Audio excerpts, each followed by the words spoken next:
Hi, I'm Billy Price. Welcome to Bankruptcy TV.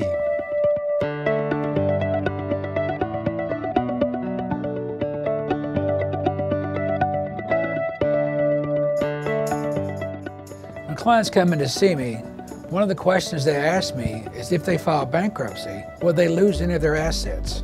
95% of the time, the answer is no. In the state of Texas, we have very liberal exemption laws.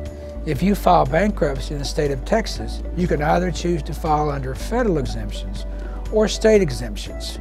What we do in our office is we analyze your assets using both sets of exemptions to determine which one will suit you the best and guarantee that you would get to keep the same amount of assets you had before you filed the bankruptcy.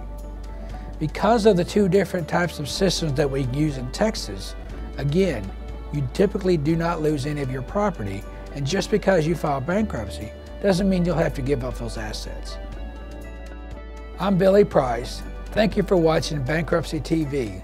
Have a nice day.